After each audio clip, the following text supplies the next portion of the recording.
Hello,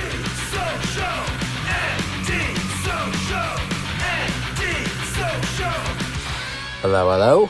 Welcome to the Antisocial Podcast, episode 15. Welcome to all the new listeners that have made the effort to tune in, and also to everyone that continues to support. Much appreciated. Hopefully been enjoying the episodes to date. We had some technical difficulties at the time of recording this intro. I'm still in the midst of getting through these technical difficulties, but I'm hoping by the time this episode goes up early next week that we'll be in a much better position and it'll all be behind us. So I will speak in the tense that everything's been resolved, but for whatever reason, the site's been hacked by some crappy sort of, I know jack shit about websites, but some sort of spammy code that's sitting somewhere deep in the website. And I've got two guys, one of them being Tim, attempting to try and find where this suspicious code is and remove it, but it's unfortunately they've done a good job of hiding it in there, and Tim's just trying to do it in between the million other things that he's doing for me as well. So a big thanks to Tim for slaving away to try and get it fixed, and also to Mark, who helped me, not Mark from the band, but Mark, who helped me finalise my website to begin with and get it up online. It's a bit of a WordPress whiz, so thank you to both for slaving away to try and get it working, and hopefully by the time this airs that everything will be okay. But for whatever reason, everything works on the website, so you can continue to listen to the episodes on the website with no issue. But for whatever reason, iTunes isn't picking it up, and the feed itself is pulling up a bunch of errors that are showing up on all these feed validator websites and whatnot, which is causing problems where the podcast is streaming through other platforms, and it's obviously affecting stats and people listening in and tuning where they're subscribed through other platforms, which is a real massive pain in the ass. So I'm hoping that by the time this goes live that everything will be okay, but I'm going to try and get an episode up before then anyway, and hopefully it'll be okay. Moving along, straight to the chase, I have this week Milton Mendona. I'm sure I stuffed up his surname, but I'll just blame my crappy Australian accent. But Milton is the owner, the head honcho, the main guy for Infinity Concerts, which is a booking agent promoter company in the US that handles a lot of high-profile metal and rock tours that go through North America. He's based on the East Coast, but does do a little bit of stuff on the West as well, but primarily East Coast based, and is also one of the co-promoters for ProgPower USA. He literally went from fan back in 2002 when he first went to the festival, and continued to go back every year since, and ended up being one of the co-organisers and is helping with the Wednesday and Thursday night of the four-day festival. And luckily for us, we will be part of that. We'll be the first band off the ranks on the Wednesday night of ProgPower 2016, which will be really cool. On our nights specifically, it'll be us, a band from the Netherlands called Streams of Passion, Glory Hammer, I believe, I could be totally wrong there, and Dragon Force. And then the following night continues on. At the time of this podcast being launched, hopefully it's all gone to plan, and that the final band, which is the headliner of the Thursday night, will be announced. Milton does drop a gigantic hint towards the end of the podcast, so if for whatever reason there has been a delay with the announcement and you listen to this before that announcement's been made, you'll probably put two and two together, but just keep that on the down low until the guys have actually formally put that announcement out. But there will not be any disappointment whatsoever. It's just an amazing band, and it's just going to be the perfect, as Milton puts it, cherry on the cake for what is already going to be an absolutely amazing year for ProgPower USA, and we're extremely honoured and blown away that we're able to be a part of it now. And it'll be our debut performance in the US as well, which is really cool. So anyway, Milton and I go through and just chat about anything and everything. I start off with a little bit of a, biographical angle with the whole thing, and try to get a bit of an idea of where he's come from, his roots, and how he got to where he is now. And we sort of went from there and we spent a lot of time speaking about ProgPower USA in general, and just what makes it unique and what makes it so successful. And for the people that haven't been there, it's a good insight to get an understanding of why the name has become and is continuing to become a global brand. And for the people that that are regular attendees of the festival, this is just further validation of everything that you all say every year, and what I was able to experience for the first time this year when I got to go to Atlanta for the first time and experience the festival. So a great interview. We did find that, well, I found that we were sort of a bit strapped for time. Milton was New York time about 8 a.m. in the morning, and I was trying to keep my eyes open at about 1 o'clock in the morning here. So we were both keeping an eye on time. We were, especially for him, a busy guy. And I did find that towards the end, I had a number of questions that I felt were going to go off on a completely different tangent, which was quite exciting and would be a lot of fun. But as I mentioned in the episode itself, I make a decision to see if we can do a part 2 later on down the track and focus on a few other different topics, which will be quite cool and interesting for people not only in bands, but also just music fans in general. Probably the most important thing of this podcast, and we do touch on it towards the end, is that the tickets for day 1 and 2, which is the Wednesday and Thursday night of the festival, will be going on sale December 5th, which is this Saturday. Hopefully, if I get my upload and episode launched in time. But it'll be this Saturday, the 5th of December. It will be from, and I cannot remember the time off the top of my head, but I'll say, let's play it really safe and say 9 a.m. American Eastern Standard Time. So that'll give you a little bit of leeway just in case it's a bit later than that, but I don't believe it's any earlier than 9 a.m. New York time. That's usually the easiest indicator to get an idea of time zones and whatnot. As a heads up, the Friday and Saturday nights of the festival were the 2 nights that went on sale to begin with, and they sold out in 9 hours. Now, we will do our best to push it from our end as well, and hopefully we can at least match that record or beat it. So I would definitely encourage people to jump on board and snap up a ticket and come and have some beers with us and see us play for the first time ever in the United States. It's going to be an absolutely mind-blowing experience, and it'll definitely be something that we will cherish forever. This is something we've been working very hard to get to, and we're certainly going to make the most of this opportunity, and you'll see that over the coming months leading up to the event, and also our time there as well. We're really going to make as big of an impact as possible and really do as many things as we can to interact, to push the name out there, to make sure we put on a great performance, a memorable one that people will talk about and really enjoy and think back on, and just really seize the opportunity that we've been given. So once again, December 5th, the tickets will be on sale, so be ready and willing to jump on board for that. And just on the back of that, the tickets are not for individual nights. These tickets are for both nights. So there's no plans at this point in time to release single night tickets. That may change down the track, but it'll just depend on, I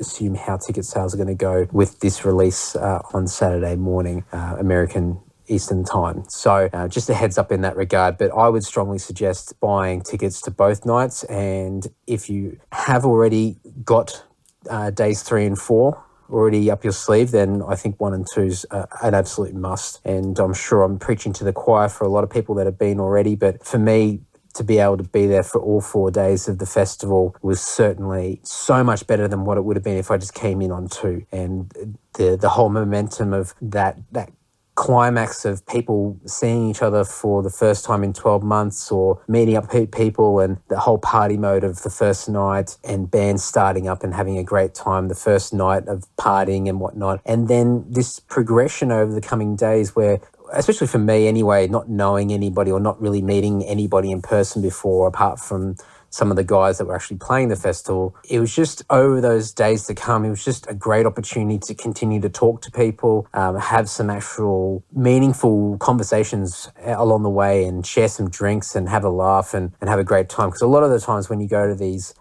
larger events, or you just go to a single show, you don't get as much of an opportunity to really talk to people. And it's more or less a bit of small talk between bands, or you're trying to yell in each other's ears while a band's playing, which is never ideal. And I kind kind of secretly get irritated by it when people try to do it to me. But mind you, a few beers under the belt, and I no doubt do that to other people as well. But it was just great over the 4 days to continue to build these stronger bonds and see people each day and have drinks and continue to meet people. And whenever you missed an opportunity to go and speak to somebody, you knew you had a couple more days to do so. So there wasn't this sense of panic that you had to get around and quickly, interact with everybody and network or anything of the such. You could relax and just really enjoy yourself and have a great time. So we'll certainly be doing that next year. Moving along, and to keep in theme with, the festival, but also with my previous episodes, episode 15, which is this episode, is not brought to you by, and I'm going off on a slightly different path this time, the Lord, the Dungeon Hero box set. Yes, I have no shame. Now, there's a bit of a method behind the madness for this. I was looking around my home to try and see what interesting objects I could find that I could talk about, and it's very much an adolescent show and tell that I'm doing at the moment, which I don't really care. I think it's hilarious and great fun. But I thought I'd try something different this week and actually plug something that we as a band have produced and we've released and we sell and we make money from, and we use that money to fuel and continue to fund the band to continue to do things like ProgPower USA next year. And this is one that I guess I could have picked anything that we've released, but the link that I'm choosing to use with this particular box set that we've released is that next year with ProgPower USA, we're going to be doing a mixture of Lord and Dungeon songs. We do that anyway here in Australia, but in the US, I definitely found that a lot of people didn't know Lord and hadn't been following what had happened in the last 10 years of the band. There were some people there that absolutely did know what we're all about, knew all of our albums and owned stuff. There's actually guys who knew that I was coming and brought their CD booklets along, which was just extremely humbling and fantastic to be able to see and experience. But we're definitely going to make a big push to bridge those two worlds together and highlight the first era of the band, which is so important to us. And that was the whole purpose of the box set initially when we released it last year, was we would go through and give these songs a second lease of life and show people that were more partial to Dungeon than to Lord that we are the same band with a different name. And if the name didn't change back at the end of 2005, we would be doing exactly the same music, but the name would be Dungeon. And we've got there's no hesitation around that statement whatsoever. And Tim's done a couple of blog posts about that. And we've spoken about it quite a bit through interviews and media and whatnot. So this is just another opportunity for us to bring in all those Dungeon fans that have known us from over the years that can relate more to that than what we're doing now, and give them an opportunity to be able to see some of these songs live that they've never had the opportunity to witness, and then also to be able to link that into what we're doing now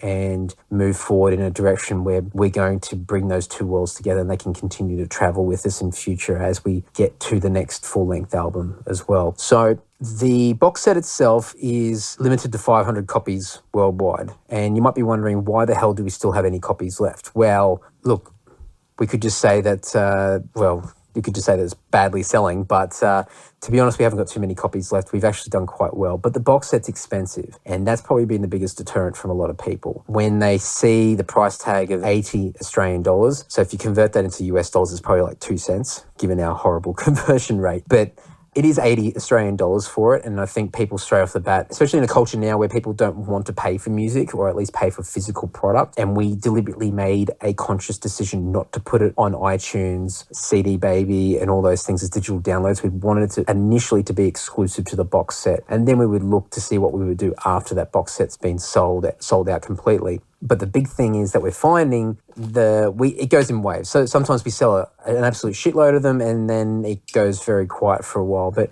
we do find that when people take the time to understand what's in it, that they definitely can see the value and are very much more inclined to snap up a copy. Because the other thing with this is, and I'm not sure how much value this adds to a package for a lot of people, but for me, I'm a hoarder in the sense that I love collecting music. I love buying limited edition things. I love buying stuff that's exclusive and, you'll never get a copy of it again. And I have stuff in my collection that I just know that if it ended up on eBay, it would rack up a lot of attention and dollars, but it's great to know that it's just sitting there in my music collection, and it's just something that's a rarity and something that a lot of people would love to have. And I hope that this box set will be one of those things for many people as well, because we've hand numbered the copies as well, so you can actually see what number out of the 500 you get, and it's never going to be reprinted in this format ever again. It's not going to be. It's a 4-disc box set, so what it is, it's the 4 main Dungeon albums, which is Resurrection, A Rise to Power, One Step Beyond, and The Final Chapter. And we've re-recorded it as the current Lord band with the current Lord production that we have on our current releases now. Because a lot of the songs and albums previously were recorded with whatever limited resources we had at the time, whether that be, from a financial point of view or purely from a gear and equipment point of view. And the songs themselves, the originals, definitely have their magic to them, their charm that's very unique, and a lot of people prefer that, those purists, which is completely fine. I can absolutely 100% relate to that, but we definitely wanted to give these songs a second chance. The other thing was, not only was the production going to be a hell of a lot better, we could add things in that we weren't able to do 15 years, 20 years ago, such as adding additional guitars, better vocal harmonies, more orchestration, and just give the songs the true justice that Tim really wanted initially when he wrote the songs and recorded them at the time, but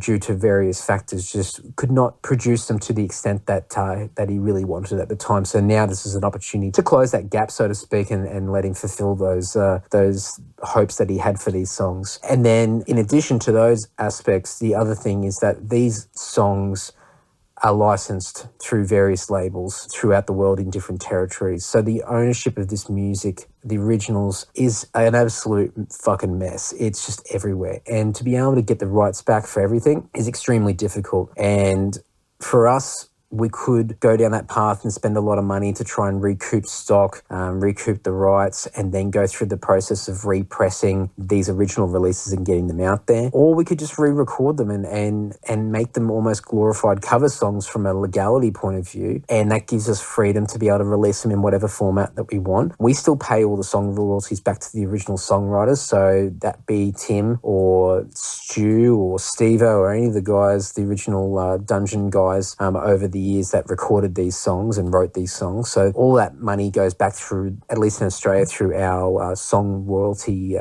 networks that we have set up. So we are paying our dues to be able to have this music out there for people to listen to, but it just gives us a bit more creative freedom to do what we want and release it how we want. So in this particular format as a 4-disc box set, it'll never get released like this again. So once these 500 copies are gone, that's it. After that, moving forward, we'll work out what we want to do as far as making this music available, and but it will not be in this format. It will not be in a limited edition format either. So this is definitely an opportunity to get something that will not be made available again. And for any of those Lord fans that are listening and don't own a copy of, say, Return of the Tyrant or Hear No Evil, those were both EPs that are now long out of print and are constantly sought after, and I've seen a couple of copies of them float up on eBay and go for an absolute jaw-dropping amount of money. They were only limited to 500 copies as well. And mind you, they were a cheaper product at the time, which is why we sold out of them very, very quickly. But this will be something along those lines as well. And so over time, once this is long sold out, this will be something that people keep asking about or trying to search for to obtain a copy. So I'd strongly encourage everybody to grab a copy while they can. In addition to the 4 discs, there is also a USB pass, which is shaped like a business card or an all-access pass. And what this pass is all the original Dungeon songs, all the Dungeon recordings that are remixed and remastered. So they're not re-recorded, there's no new elements added to them whatsoever. It's the original songs, but they've just been given a bit of a polish. They've been remixed and remastered just to make them sound a little bit better than what they were. So the digital versions of them are on the USB pass. The digital versions of the box set itself are on there as well, all in high quality audio format. I am not a music audio nerd when it comes to that, so I'll probably stuff it up if I try and explain what those sound files are, but that's all on our website, so you can check all that out for the finer details. In addition to that, there is the original Changing Moods EP, the Dungeon EP, that's been remixed and remastered on there as well, which is not available anywhere else apart from the original CD, which is quite hard to come by. And there's also and this is probably the coolest thing and probably the most underrated part of the entire box set, there's a 200-plus page band history on the USB pass, which Tim wrote, which I was always a little bit skeptical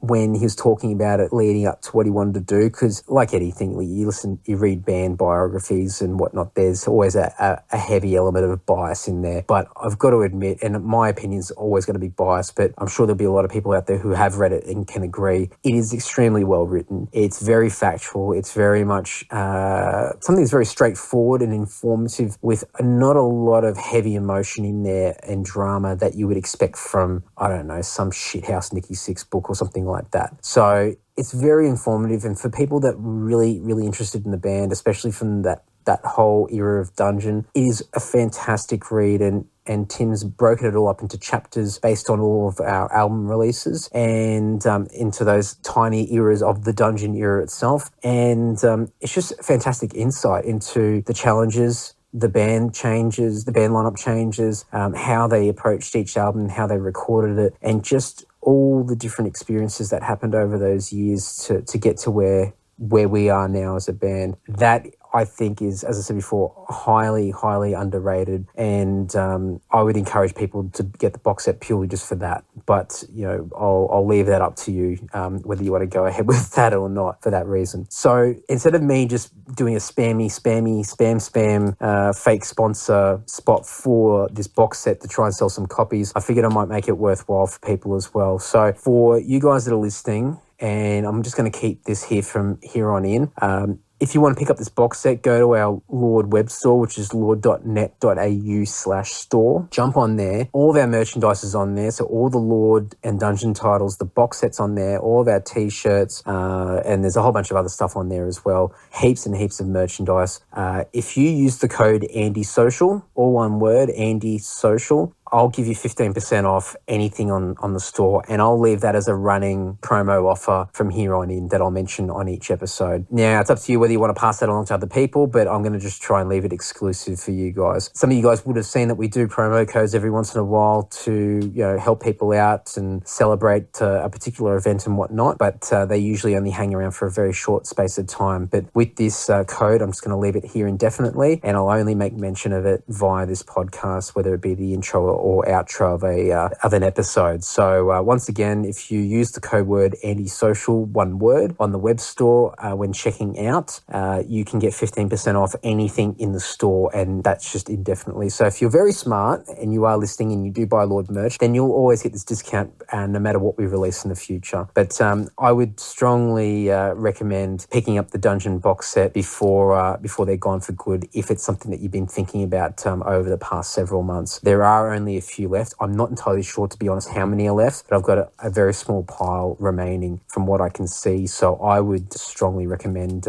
making a decision pretty quickly. So anyway, enough rambling. I've definitely crapped on for long enough. Once again, the episode's with Milton Mendona from Infinity Concerts and also co-promoter of ProgPower USA. Have a listen, even if you're not a big music fan, which if you are listening to this and you're not a big music fan, I'm extremely flattered. Thank you very much, because it shows that I'm producing something of interest that is not just music related. Stick with us and have a listen, because there might still be some really cool things to listen to, and just a different perspective and somebody different to listen to. And this was done over Skype.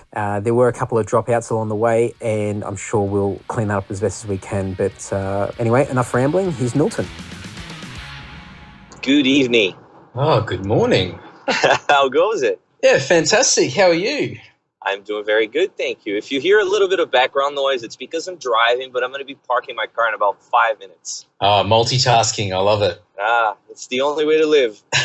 Well, try not to distract you too much, because you should keep an eye on the road. It's okay, though. It would be historic. Think about it. It's all about the Facebook headlines. That's exactly right. You have to go viral, That's it. So think about it. What better way to make the podcast go viral than with something big, But it has to be like a BuzzFeed thing. No one would actually click on the article. You just have to have a really compelling headline that people share without reading it. Let's see if by the end of our conversation we can come up with a headline. How's that? It sounds good. So what's the time over there? About just after 8 o'clock in the morning? It's about 8:10 right now. Yeah, it's a beautiful, balmy morning. I think it's about 4 degrees below zero in Celsius, 24 Fahrenheit. Yeah, I think winter's here. Nice and fresh. Exactly. Beach weather, Yeah, that's right. Well, we're down our way. It's starting to heat up a little bit. So I'm not sure with the conversion from Fahrenheit to Celsius, but we had a 45-degree Celsius day last Friday. Oh, well, I grew up in Celsius, so I understand that better than Fahrenheit. Believe it or not. That's cool. That's wow. That's a lot. Yeah, well, a lot of people whinging down here, even for us. So that was a bit extreme, but luckily it was a dry heat. It wasn't like a tropical heat with the humidity. So I don't mind that. That's a lot more bearable.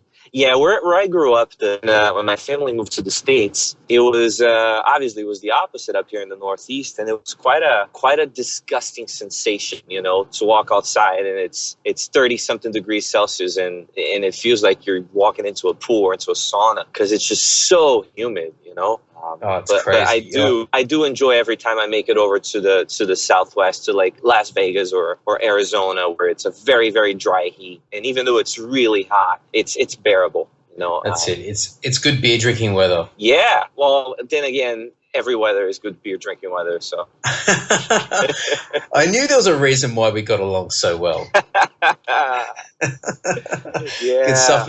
I'm curious about Brazil, and you mentioned yesterday your time that you moved over when you were 15. That would have been, most people I know that were born in another country have usually moved over when they were like a baby or very, very much in their infant years. So for 15, that would have been a hell of a culture shock. It wasn't, because believe it or not, a lot of the Brazilian pop culture, I would say, comes straight here from the States. Plus growing up in Brazil at 15 years old, there's nothing cooler than going to the States, really. Yeah. But at the same, it was a little bit of a culture shock, because all of a sudden you're thrown into a completely new place, completely new people, completely new customs and culture and everything. So it takes a little bit to adapt, and plus at 15 years old, you're normally not the smartest person in the world, and you tend to be very dramatic about everything, and it was certainly the case with me. But it was a matter of my parents getting an opportunity to come and work over here and provide a better life for me and my brother, and for themselves as well. So it really came down to that. Yeah, absolutely. It's just that age for most people is such a crucial point in everybody's life, where you're really trying to get your bearings and work out who you are and where you fit into life. And I think moving from a completely different country, and while you said that the pop culture was very similar, it's still, as you said, the customs were different. So, and just, I guess, interacting with other people of your age in another country would have been a little bit of a challenge anyway to start off with. Oh, absolutely. My parents were very smart in the sense that they taught me English from a very young age, and I'm talking like 3-4 years old. But especially when you're a teenager, you get very self-conscious when you're talking to people, especially people you don't know. And then you throw the different language on top of that, and it can be pretty nerve-wracking, so absolutely. To make friends and everything. So, but it all worked out. I'm still here. Well, I wouldn't have picked it up at all until you mentioned a few weeks back you went back to South America, and then you just made a mention in passing that you grew up there, and I went, I would never have picked it, and I can't. I'm hopeless with accents anyway, so I wouldn't even pick up if there was any hint of an accent there. I would not pick it whatsoever. So it was a surprise when you told me. Yeah, like I said, I spoke English from a very young age, and I'm more American than Brazilian today. Yeah, absolutely. I guess the only differences in accents is usually I probably couldn't get used to living down in Brazil again. Yeah, for sure. Well, just what I said before, with you going down to South America a few weeks ago, you went and saw Blind Guardian play. Was it just one show or a couple of shows that you saw them do? Well, the whole story behind me going to Brazil was that I have a very good friend of mine who is also from Brazil, but I met here in the States shortly after I moved to the States. He has since relocated to Brazil, and he's become a concert promoter down there, a very, very renowned concert promoter. His company does a lot of the big tours, and ever since I've become involved in as a booking agent and as a promoter, I've done a lot of work with him. I've sent a couple of my tours with him, a couple of my bands. So we sort of started this partnership between his company, which is called Overload, and mine. And we're taking this partnership to the next level in the sense that we're going to be bringing Overload into the States and doing some shows combined over here as well. So that trip was more of a, let's close down the partnership, meet in person, sit down and talk about everything and get it going. Also, they were doing the Blind Guardian tour down in Brazil at the same time. So it was a good opportunity to go down there and see how their team works and see how they put together the shows and everything, So I went down there, see how things went and give them a hand a little bit with the shows as well. So I saw Blind Guardian in São Paulo. There were about 3,100 people at the show. It was great, man. It was fantastic. Well, you can't go wrong with Blind Guardian anyway, but I can't even imagine what it'd be like to see him in front of a South American audience. Just the stereotype of what a South American metal or rock audience is. I assume that it's pretty energetic and enthusiastic. But see, that was one of the things I was looking forward to the most, because watching Blind Guardian live in itself is already quite an experience if you think about it. Because the crowd participates. So the crowd is so important into it. Singing all of the choruses and all of the crowd becomes the choirs that you hear on the album, And then I've always, it's no news that the South American audiences tend to be the loudest and the craziest. So I always wondered, what it was like to see Blind Guardian in that environment. I never got to see them down there. So, and if there was one band that I wanted to see down in Brazil, would have been Blind Guardian. So it was perfect. Oh, it would have been incredible. Yeah, it was quite something, I have to admit. I expected it to be very, very cool. I didn't expect it to be at the level that it was. Amazing. And I've been lucky to see them a few times in Australia, but I've never had a chance to see them overseas, in front of another audience. But we haven't got the best reputation for loud crowds, but I think Blind Guardian, as you said, is just one of those bands that commands crowd interaction, and it doesn't matter who they're playing in front of. They can incite a crowd to participate. So I've experienced it to a degree, but very fortunate for yourself to be able to see them play in such an environment like that. Yeah, and it's kind of funny because a couple of weeks ago I went to see them in New York City. I had spoken to Hansi from Blind Guardian in Brazil. Was exactly that difference in the crowd that they got at their shows worldwide. And he said, to be honest with you, the United States has impressed me the past couple of times, because it really, you don't see that much of a difference anymore. The crowd is just as warm and as loud. So I was really curious to see how that would be in New York City. And he was right. The crowd was fantastic as well. I'm not going to say it was at the same level as Brazil, but it was very, very good. Well, it's a hard standard to meet.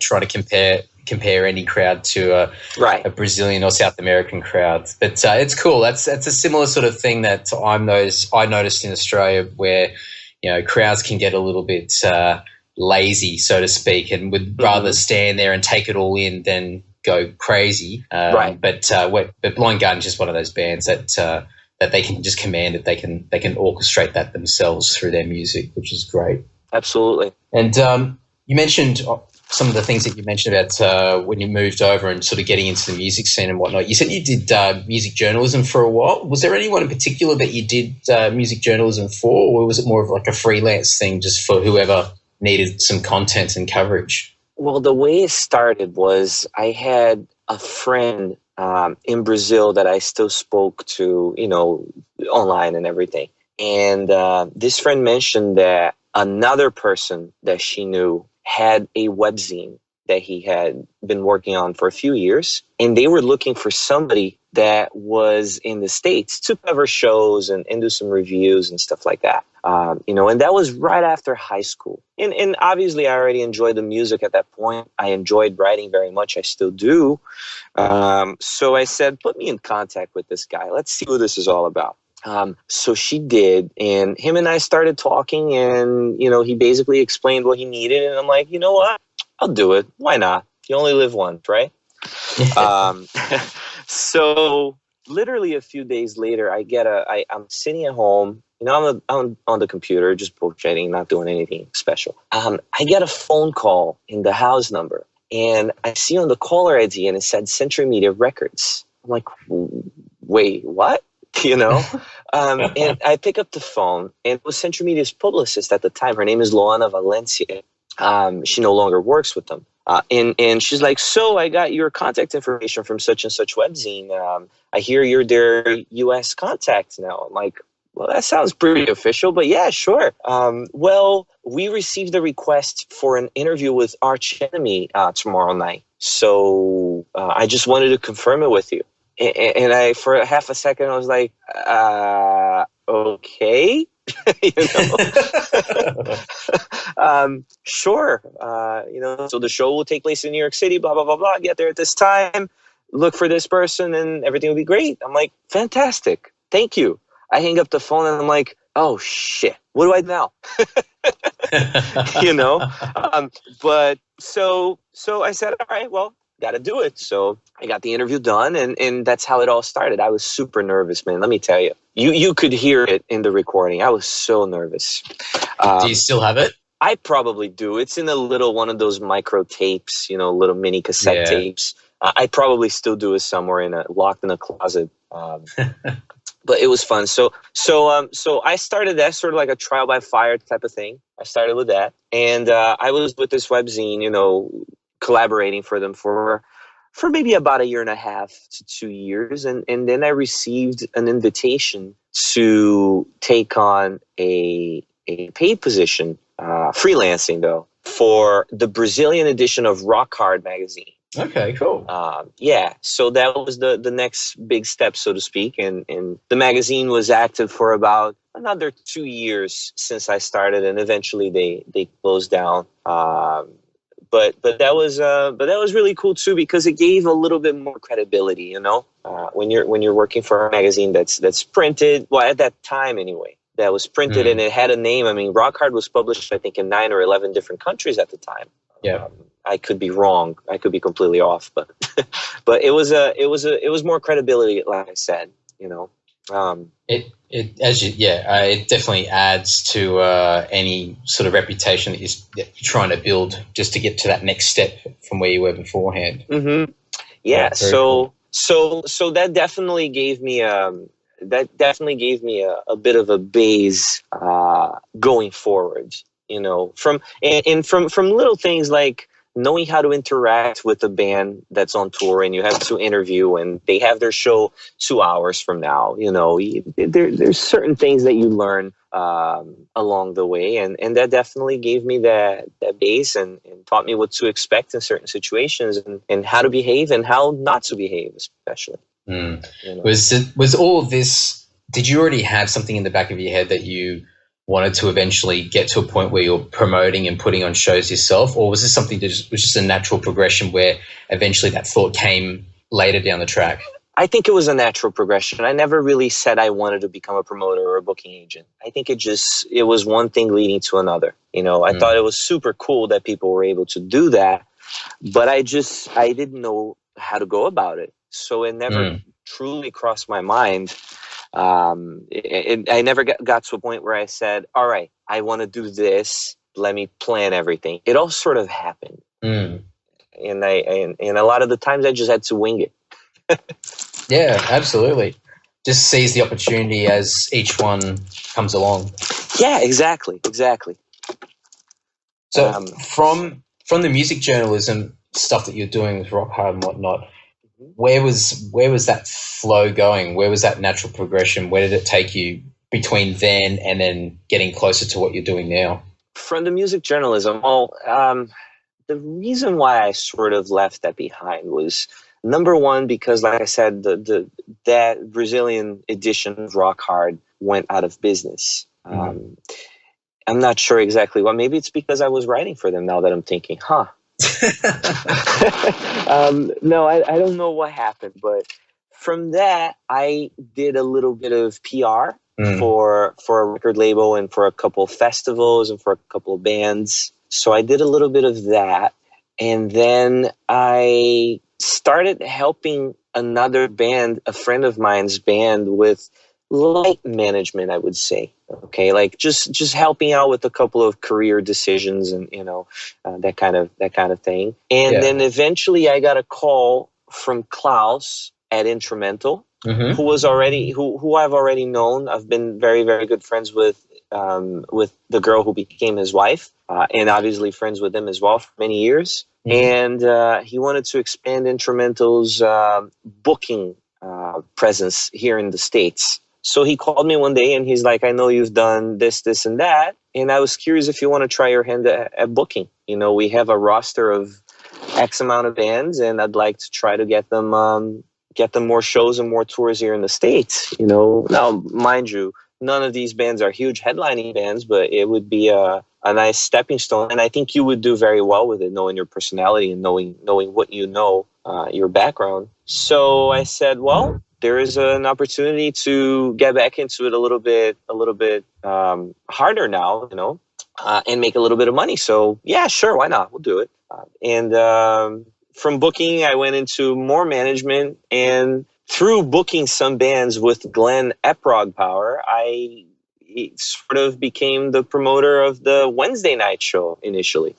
The way it worked was I had eventually I developed my own brand, my own agency with booking and with management, and my whole thought process behind it was, I'm doing a really good job with Instrumental. Why can't I do a really good job under my own name, so to speak? So once I launched my agency and I started taking on some a little more recognizable acts, such as Pain and Salvation, I spoke to Glenn about getting Pain and Salvation into the festival, and he promptly agreed. And I said, and maybe we should do an extra Pain and Salvation show as well on the Wednesday night. Do a different set type of thing. And he's like, yeah, we can do that, but here's what's going to happen. You're just going to take on that night as the promoter. And again, much like with everything else, I'm like, yeah, sure, we'll do it. Yeah. And the rest is history, I guess. Absolutely. That's it is quite intriguing because for our band, I do majority of our show bookings and tours and whatnot, but we do it on a smaller scale to the type of stuff that you do. And I'm really sorry. Well, look, it's at times it can be very, very satisfying and quite enjoyable, and other times it can be a complete drag when everything just doesn't seem to come together, which I'm sure you can definitely appreciate. Oh my God, tell me about it. From the experiences that you've had. And probably on that note, I think it might be a good opportunity to get a bit of an understanding of how difficult it can be to play in the United States, and more specifically with the whole drama around working visas or entertainment visas. Because I know that at least I've only been paying attention the last several years with ProgPower, and especially this year that's just gone, just the amount of chaos and drama around the whole visa process. Are you able to just explain a bit about that? I mean, I'm sure we could open a can of worms and talk for several hours about it. Yeah, let me see if there's a bar nearby, because talking about visas at 8 in the morning, I might need a drink now. Yeah, well, the United States can be a great market for metal bands, first of all, for any band, okay? But until you've established yourself in it, it's tough. It comes down to being the most oversaturated market in music in the whole world. At any day, at any time, there's 5,000 bands looking for the same spot in that venue that you're trying to book. Yeah. For a band from overseas, it's even harder because, yes, the visas play a role in it. And basically, for those who don't know, the visa is a document that the government issues that allows a band to come into the United States and play a show. It's seen as a business. It's like a work visa. You're coming to perform. You're coming to do a job. The way it works is we basically petition. We apply for a visa based on the merit of the band being internationally recognized. Okay, so we fill out a lot of paperwork. We pay a lot of money to say this band, Lord, for instance, let's use your case, has an international career, and we would like to grant the visas for them to come and play in the States. At that point, we need to gather evidence that proves that such band is internationally recognized. Okay, and we compile, I kid you not, a minimum of 300 to 400 pages per band. Whew.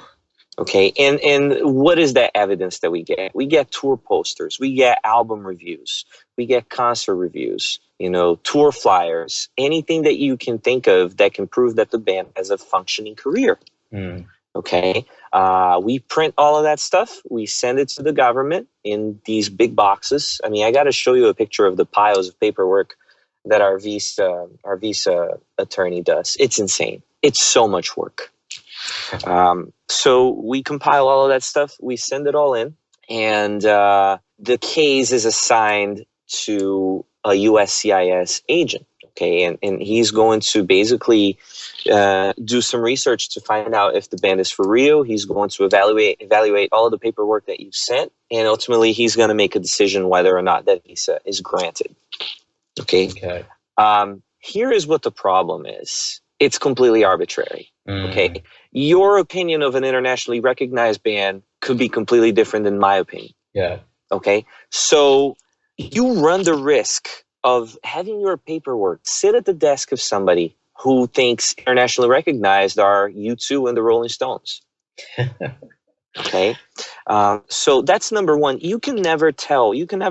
There's no rhyme or reason why a band may or may not get their paperwork processed and accepted. So there's that. In this particular case of this year, we had other issues as well. There was a problem with the system at USCIS. My understanding is that there was a crash in their database, and their visa issuing process was stopped by a matter of, I don't know if it was 3 or 6 weeks, or it was a long time. So that created a very bad backlog of applications just sitting there, delayed by a certain number of weeks. And it takes a long time as it is. So that sort of caused a little bit of extra chaos for us, And once the visa is approved, I must say, once the visa is approved at the office here in the States, the band has to schedule an interview at their own consulate. And sometimes that can take a minimum of 3 to 6 weeks as well. So it's a very time consuming and very expensive process at the end. I can tell you that we do, from our end, we are perfect when it comes to getting that ready. I don't think we've ever had an issue that was on our end. But you never know. So we definitely have new measures in place for next year to try to avoid any issues, that may or may not be within our reach, so to speak.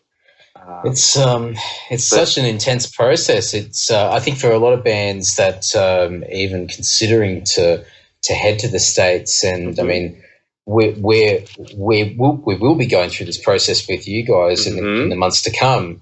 So it'll be an eye opener for us, and I've got a lot of peers that have gone through it previously, which I'll be getting tips and advice from as far as the whole thing's concerned. But it definitely is a daunting process looking from the outside in. Oh, absolutely. I have had bands tell me that the reason why they've never come to the States is because they didn't want to go through with that. That says a lot. Yeah. But when there's no problems, like when there's no delays or there's no unforeseen issues, it could be a pretty smooth process. But but you never know whether or not these issues are going to arise. So it's tough to, it's impossible to predict. You just sort of have to hope for the best and plan for the worst. That's it. You just have to YOLO. Yeah. Well, I think what I'll have to do in the coming months is I might document the journey of how this all comes together, at least from our end, of what we need to do and our experiences from it, because I think it's quite a fascinating thing for a lot of people, especially people that may either not be in a band themselves, so they're just a music fan, or somebody who's in a band that hasn't really done a great deal of international touring or international touring that involves, the whole visa application and whatnot. So I think it's definitely an eye-opener for a lot of people. So I might consider doing a bit of a document from my end of how we experience it from our side. That would be really neat. And there's another thing that I really like about the metal fans, I would say, is that they're so into it that they want to learn, they want to know how everything works. I can't tell you how many people have come and asked me, whether it was on Facebook or via email, hey, I just want to learn. I just want to know how this works. Can you tell me? So I'm sure a lot of people would appreciate reading about that from your perspective as well. Yeah, absolutely. I think a lot of music fans, but especially rock and metal fans, are very curious and people that are searching for information, even if it doesn't completely relate to their everyday happenings. It's more of a curiosity thing, and so which is quite a good quality to have. Mm-hmm. Absolutely. On the back of the visa topic, I wouldn't mind if you could explain.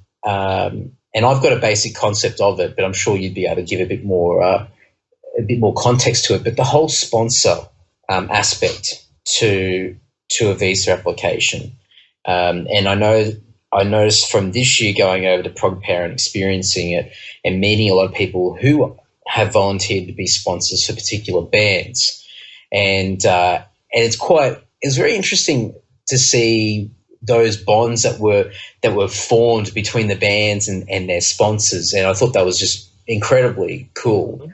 But are you able to explain a little bit about that whole process and what the sponsor actually means? Yeah, well, we have to look into two different types of sponsors. I think you might be combining two of them. Okay. So there are the sponsors, which in the visa process itself would be the petitioner. It would basically be the person who is making that petition with the United States government to allow the band to come and play in the States. Essentially, that means that person is responsible for the band while they're in the States. So you guys please behave next year.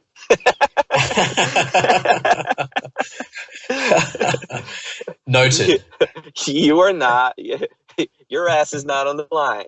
Mine is. And then within the ProgPower scene, with the ProgPower Festival, Glenn has put a sponsorship program into place, which basically is an opportunity for those fans that can afford a little bit more money and that can contribute to the festival by sponsoring bands. And they would get all of these different perks from it. They pick a band that they want to sponsor, they make an offer, and they get all of these different perks. Like they get private meet and greets with the bands, they get to watch the sound checks, they get early access to the show. It's very, very limited. There's very few people.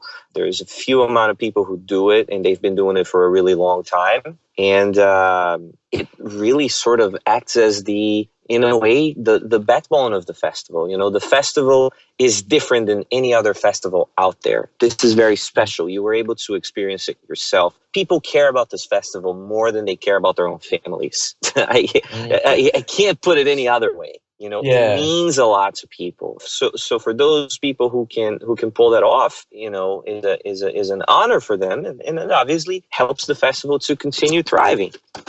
I don't think people realize how much work and how much money it goes into putting together a regular show, let alone a festival. I mean, my hat is off to Glenn, for having been able to do this for so many years and still enjoying what he does. It's a year-round process. Especially the US is obviously a stronger market than, say, Australia is, but, Europe's a different story altogether, especially certain parts of Europe where I think metal music specifically is a lot more of a financially viable type of music that can be marketed a lot more through sort of mainstream press. And I'm sure the US has got its challenges, and to be able to put a festival on yearly and to be able to keep the head above water each year, to be able to keep that festival at least financially I don't know how successful it is, but obviously financially viable enough to be able to continue on year after year is a big feat. I mean, just to compare it on a small scale in Australia, a lot of people attempt it and they might have a couple of years that are quite successful, but they haven't done it the right way and it fizzles out very quickly. And the longevity is just not there. So it's especially for the type of format that what ProgPower appears to be from the outside looking in, it's just as you said, it's a one of a kind format and approach, and the philosophy behind it is very unique and it works. Yeah, and I also think that the community is a big part of it too. Yeah, the fact that the people are so into it, and I mean, you become friends with everybody, and everybody's there year after year after year, and it gets to the point that people attend the festival regardless of who's playing. Absolutely. I think one of the first questions, I was just going to say, one of the first questions that everyone appeared to ask each other during that ProgPower week was, what number is this for you?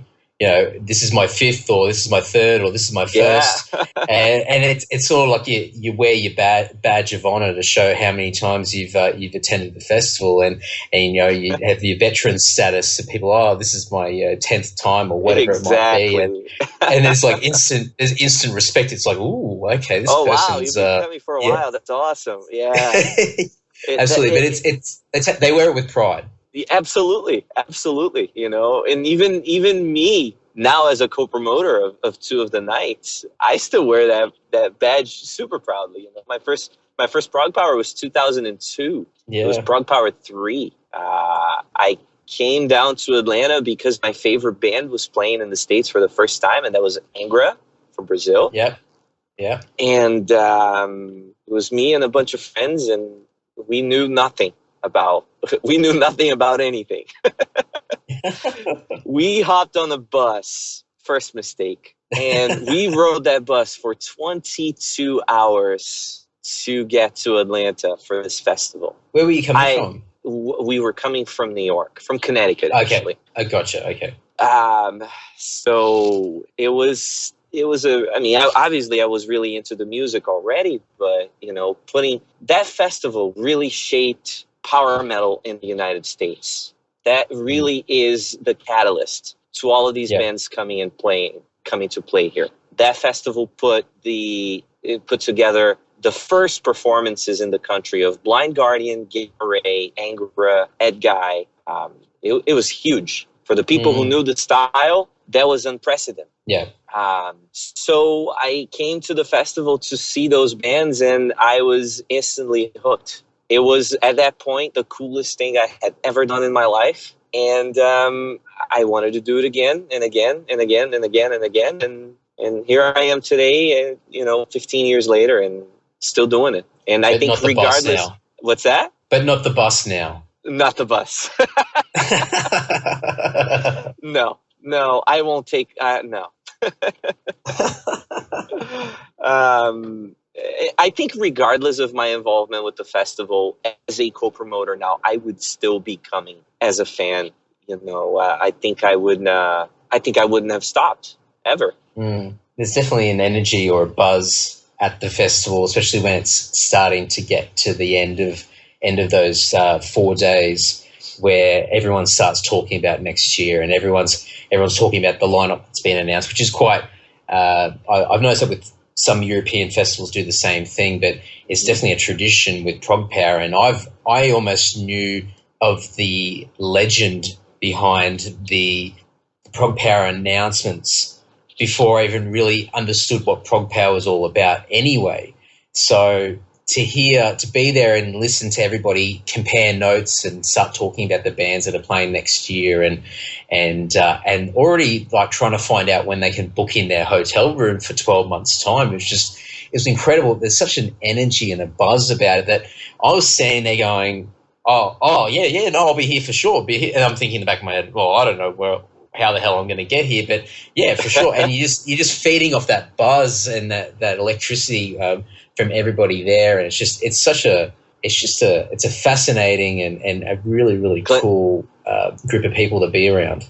Glenn is a genius. This thing that he's been able to put together and how it's still running, and it picked up steam again in the sense that next year's Friday and Saturday shows sold out in 9 hours. 11 and a half months in advance. Yeah, that's crazy. That's crazy. But the video announcement thing is super cool. Yeah, I mean, like you said, it's legendary. Yeah. And people are always speculating before the video. Oh, I heard this band is gonna play. Oh, I heard that band might be playing, and it's just so cool. It's such a cool energy, and you can tell that there's that little bit of tension and anticipation as the video starts playing on the screen and the bands start coming up. You can see it in people's faces that they're so excited to find out who the next band is. and it's super cool. It's super cool. It is. It's really just that tension in the air as that next slide comes up, or that intro to the next band, and then as soon as the song kicks in, it's even sometimes it's just that riff before the logo comes up and people are already screaming. And then obviously when the band logo pops up, then everyone just goes nuts. But it was a really cool experience to be a part of. And but one thing I've noticed, and we're sort of talking about it now, is it appears that Glenn's been very smart about making the festival have that family atmosphere, in the sense that it's very much interactive, and that the crowd and the people that come to the show are just as important as the bands that are performing, and everybody has a piece of it and has a part to play, so to speak, to make the festival what it is. And I see that you do that as well through social media, where you really sort of get interactive with people and even encourage people to discuss things, and, as you said before, speculate on potential bands that might be announced in the coming weeks or months or whatever it be. Right. And it's that connection with people that I see, from a marketing point of view, and trying to push a business or, a band or anything of the sort, is when you have that interaction with fans and concert goers, and it becomes on a very much more of a personal level, that you're going to get a lot more energy and response from people and a lot more success. So it's something that I've just noticed. It's very unique compared to a lot of other festivals that are out there. Well, obviously the fans are the most important piece of the puzzle, because if they don't come to the show, there's no show. But I think it's that family atmosphere that you mentioned makes it all automatic, really. I interact with the fans on a daily basis, where people are just messaging me to chat, and not necessarily a way to, it's not necessarily a way to try to market it and to sell the festival in these conversations or anything, but it's just automatic. Yeah. It's such a part of such a big part of the puzzle that you just can't do without it, But granted, obviously we do market the festival in a way. I do anyways with my shows. I know Glenn does as well. And Nathan, my partner on the Wednesday, Thursday show, does as well. We obviously, at the end of the day, it's a business, and we need to sell the tickets. Yeah. But it's very cool. It's very special to have the fans be so into it, and like you said, discussing it and speculating and everything. We encourage it because we think it's important and we enjoy it as well. Well, that's probably the big thing. The fact that there's a passion there for it from you guys, that whole genuine feeling behind it, people can pick that up straight away. And if you're full of shit, people can cut through that very quickly and know that you've got alternative, a different agenda, or an agenda that's not genuine. And if you truly are passionate and you love what you do, and people can see that, then people will gravitate towards it anyway. And that's just all a natural thing, isn't it? And then obviously from a business point of view, it's just bonus on top of whatever you've created to begin with. I'm always going to be a fan no matter what. And I know for a fact that Glenn and Nathan feel the same way. So that makes a difference. We enjoy what we do. I love what I do. I know Glenn and Nathan are on the same boat. I guarantee you that next year you're going to see Nathan going nuts during a band like Glory Hammer. I mean, he will be on the rail just screaming and headbanging. And guess what? I'm probably going to be doing the same thing with a couple of bands, and I know Glenn's going to be doing the same thing with a couple of bands as well. Yeah. And like you said, people know that. People see it. It's genuine. It's true. It's a big thing. And I think a lot of people forget about it. Forget about that. People just run with a structure or a process or a business that you lose passion for, and you're doing it just to pay the bills or to try and get things moving. And I guess if you're there purely to pay the bills, then you'd probably be looking for a completely different job in a different industry altogether. So absolutely. So there you go. So I mean, really, if you're still trying to stick it out in the music industry in general, then there's definitely got to be some form of passion there, even if it's a small amount. But I mean, it's true. The way this festival is, you can see it's a massive passion for you guys. Yeah, and there's actually a little bonus to that as well. We can get away with booking at least one band that we really, really want to see, regardless of whether or not they will sell tickets. Yeah, absolutely. That's fun too. I know that Glenn has done that in the past. I know Nathan has done that in the past, and I know I have done that in the past. So it's a little bonus. Definitely, and it keeps it exciting for you guys, and keeps that passion going. But it also makes things interesting for everybody else as well. That there's somebody new there for them to check out that they probably would never have another chance to ever see any other time. Absolutely. And some of let me take an example of a band that's playing our show this year. We have Circus Maximus playing Thursday. Yeah. The first time Circus Maximus was booked, the first time Glenn booked them, he warned everybody on the ProgPower forum. He said, I'm going to book a band that I guarantee 98% of you people have no idea who they are and have never even heard who they are. And I guarantee that 98% of you guys are going to love them after the show or after you check them out or something. Yeah. And he announced Circus Maximus, and everybody was intrigued. And at that point, Circus Maximus had one song, and that song was enough to get people crazy about them. And they've grown with the festival, so to speak. Yeah. And now they're a very prolific band in their genre. They're doing very well for themselves, and they keep coming back because people love them. But that's a perfect example of a band that nobody had any idea what to expect. It was a total gamble. It was a total risk, and look at what happened. People love them. And that was a band that kept getting asked about and speculated on, and people keep asking for that band. So there's definitely the evidence there that you guys have done Glenn made a great decision to start off with getting them on the bill to start off with and to go from there. And the good thing too is that for the most part, I would say that the audience is very open to checking out new bands and giving them a chance. So you're probably never gonna run into a situation where a band is announced to play the show and nobody cares about them. Everybody decides to just write them off right off the bat. Yeah. So you always know that at least people will give it a chance, and some people will like it. Oh, absolutely. And I mean, we noticed that firsthand when we got announced, several weeks ago.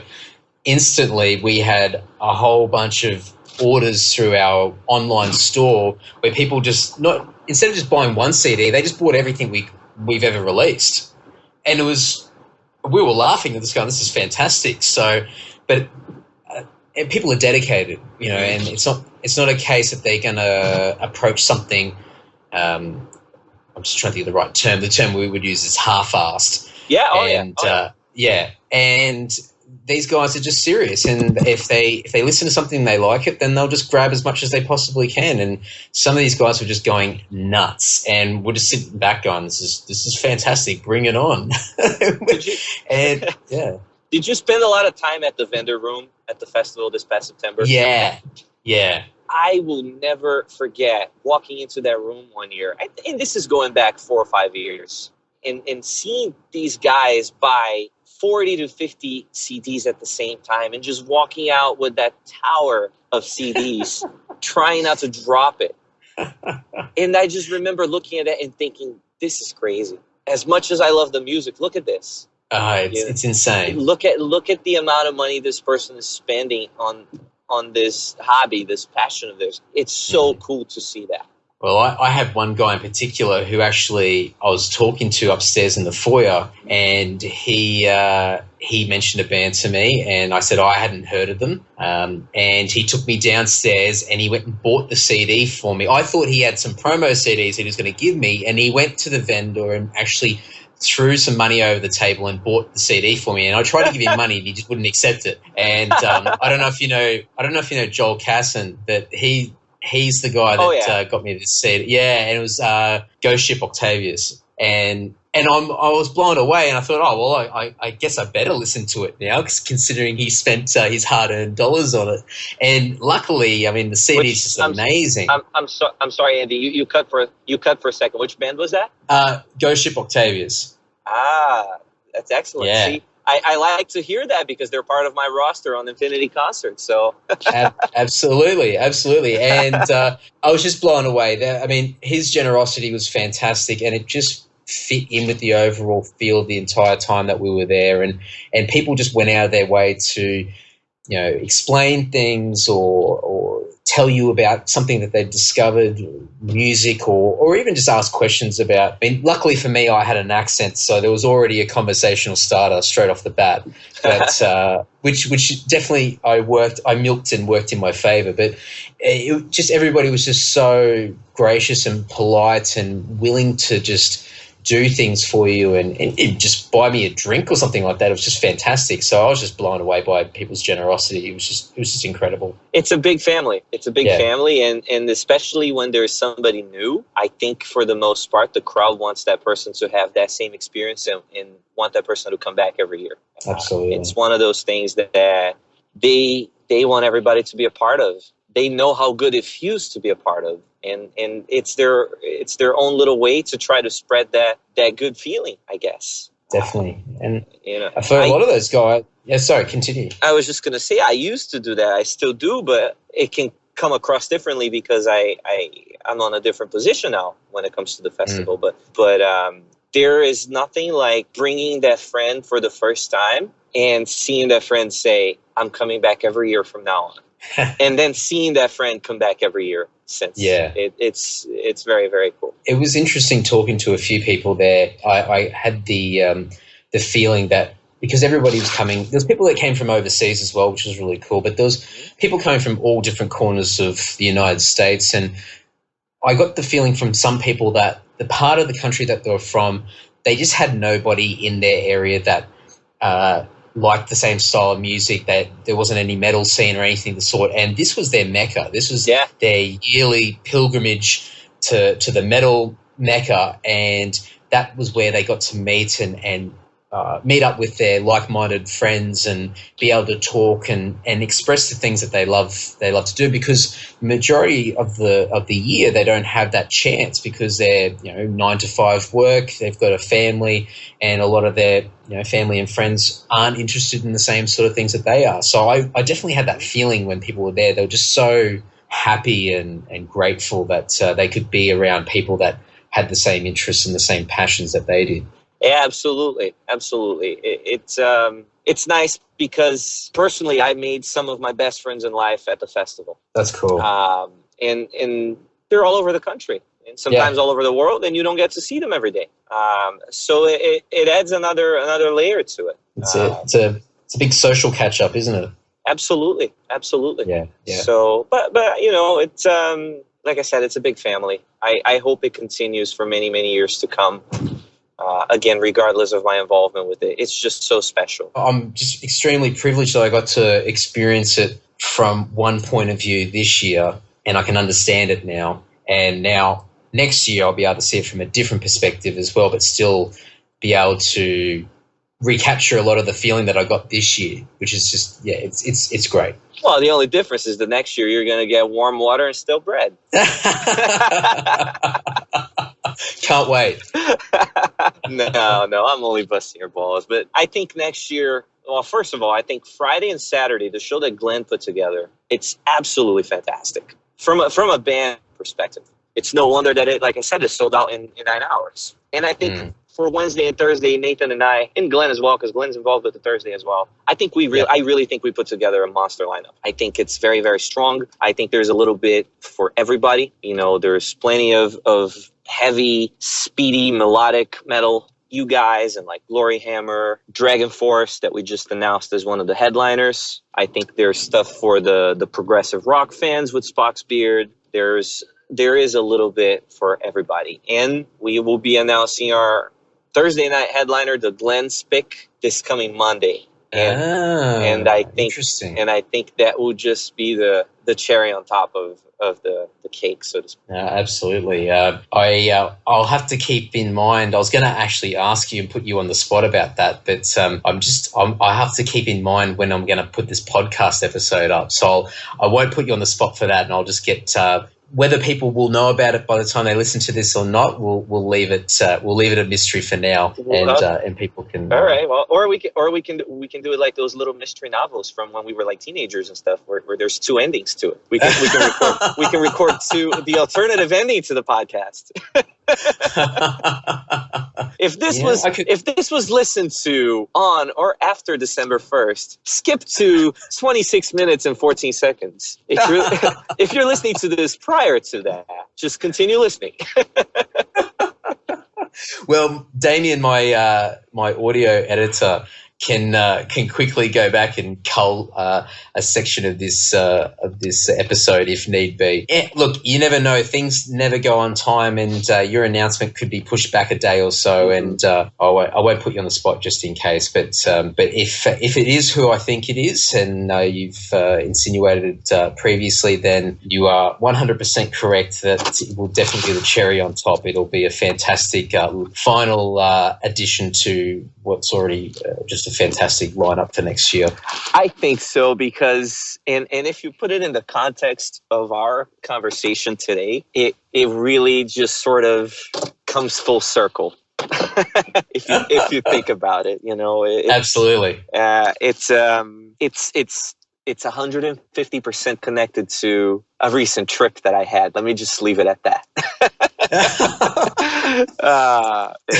Gotcha. Yeah, so I might have to hold off until after the announcement, because that might be way too big of a hit. I know, but that's cool. I figured. Yeah, well, good that you have a great editor.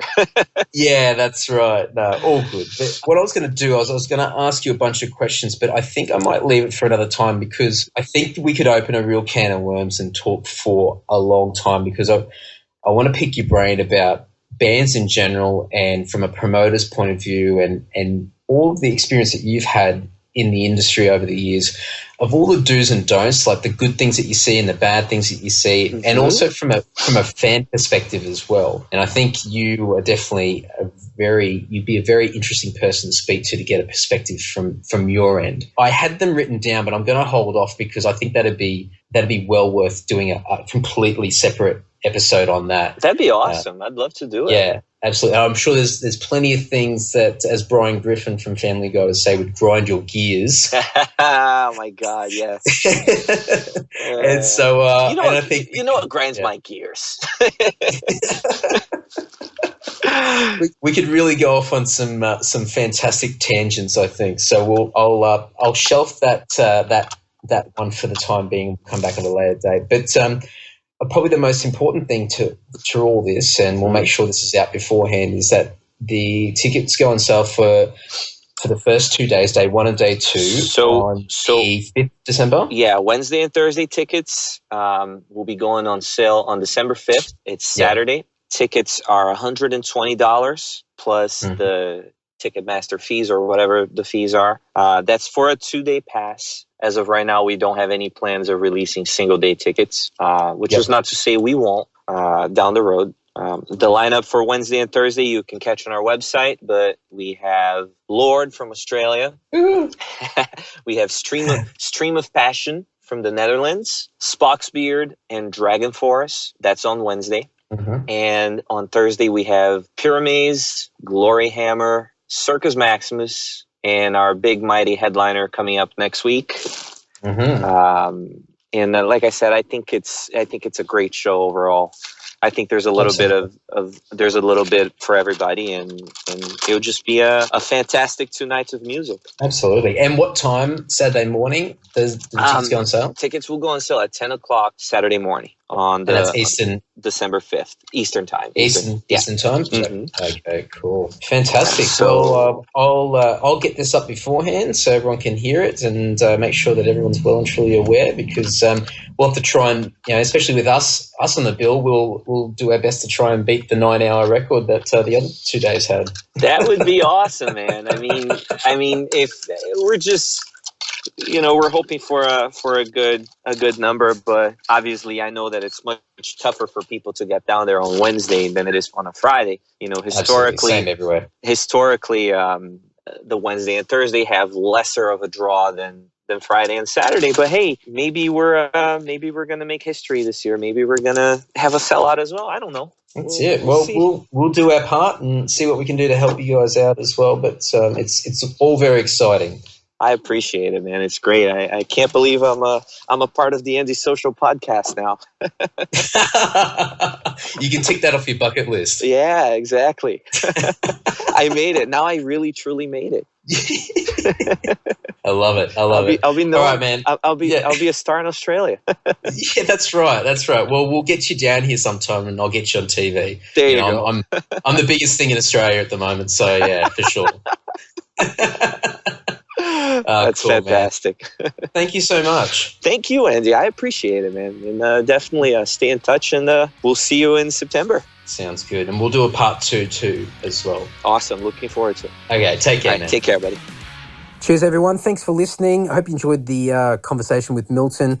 Super cool guy. And as we mentioned in the episode, we'll definitely have to do a round 2 down the track. I think for somebody that works in the industry and is having a lot of success with a lot of high-profile bands, well-respected bands, and he's definitely got a name for himself in North America, and that's definitely extending out to other parts of the world as well. I think he would be a great person to be able to get some feedback and some perspective and opinion on the do's and don'ts of bands and even music fans in general, just from a promoter or a booker's point of view, because it's always interesting to get a bit of a take on how other people interpret the actions of others. And I think for all of us in musician land who are always trying to push our product and trying to push the songs that mean a lot to us and reach as many people as possible, sometimes we're in autopilot and we might end up doing the wrong thing for quite some time before realising that it is indeed the wrong approach altogether. So I think that'd be a great opportunity to speak to Milton sometime down the track in the new year and get a part 2 happening. And it might be a good opportunity to do a bit of a catch-up episode with regard to that whole visa process as well, which, I think at this point in time, I've got a bit of an idea overall of how the process works. And we're very fortunate that the ProgPower guys are going to be doing a hell of a lot of legwork for us. But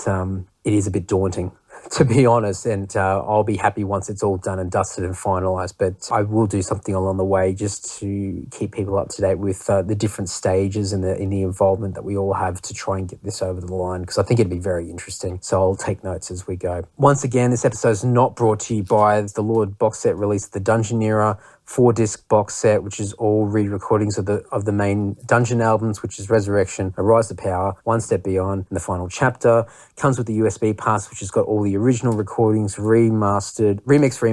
It's got the re-recordings on there as high-quality digital files. It's also got a 200-plus page band biography that's been written by Tim, which is absolutely amazing in my humbled, biased opinion. It's only limited to 500 hand-numbered copies worldwide. We are down to only a very small amount. So if you want to pick it up or you've been thinking about it, please do so ASAP, because once it is gone, it will be gone for good, as you guys would be well aware of some of our previous releases that are long out of print and will not be printed again. And to make things a little bit easier, I will offer the promo code AndySocial at checkout on our Lord web store, where you'll get 15% off the box set and anything else that you purchase through the store. I will keep that promo code going indefinitely, and I'll mention that on each and every episode moving forward where I remember. But it's just my way of saying thank you, and one of many things to come where I'll try and give you guys discounts, offers,